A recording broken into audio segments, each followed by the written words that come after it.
সকালটা শুরু হয়েছে আজকে পাস্তা দিয়ে। সারাদিনই আর কি কি রান্না হয়েছে সেটাই তোমাদের সাথে এই মিনি ব্লগে শেয়ার করব। So hello everyone, welcome back to my mini blog.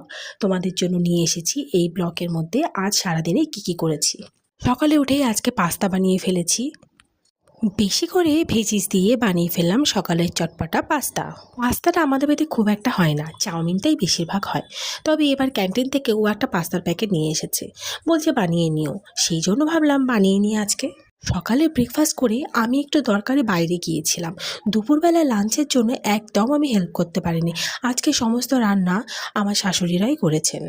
কাজ সেরে বাড়িতে ফিরে ছেলেকে তো রেখে গিয়েছিলাম, ও আমাকে পেয়ে অনেক গল্প করছিল, কি কি করলো দিদিদের সাথে, কি কি না করলো সেটাই বসে গল্প করছিলাম। তারপর স্নানের সময় হয়ে গেল আর দুপুরে ওর খাওয়ারও সময় হয়ে গেল। ওর জন্য দুপুরে থালাটা আমি রেডি করে নিয়েছি। আজকে সিম্পল ওর জন্য ছিল আলু সেদ্ধ, ডাল আর মাছ ভাজা। যত সিম্পল রান্না হবে তত ওর খেতে বেশি ভালো লাগে, বেশি হিজিবিজি দিলে ওর একদম ভালোবাসে না। ওর খাওয়া হয়ে গেলে আমাদের দুপুরে লাঞ্চের থালাটা আমরা রেডি করে নিলাম। আমাদের জন্য আজকে ছিল উচ্ছে সেদ্ধ, ওল ভাতে, আলু দিয়ে চিংড়ি মাছের ঝাল, সাথে ছিল বিভিন্ন রকম সবজি দিয়ে মাছের ঝোল আর ডাল। আর সব শেষে আমার একটা পছন্দের মতো চাটনি। এই চাটনিটা যখন আমার সর্দি কাশি হয়ে থাকে আমি খেয়ে থাকি।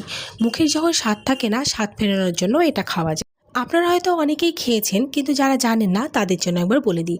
বাড়িতে যদি ধনেপাতা আর পুদিনা পাতা থাকে সেটা নিয়ে সাথে ঝাল ঝাল কাঁচা লঙ্কা, রসুন, কালো জিরে, কালো সর্ষে নিয়ে নেবেন। একসাথে পেস্ট করে সামান্য পরিমাণে লবণ দিয়ে দেবেন।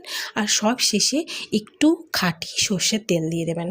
যদি সাথে সাথে খেয়ে নিন তাহলে তো আর কোনো কিছু দেওয়ার প্রয়োজন নেই, এমনিই খেয়ে নিতে পারবেন। যদি এটা স্টোর করে রাখেন সামান্য ভিনিগার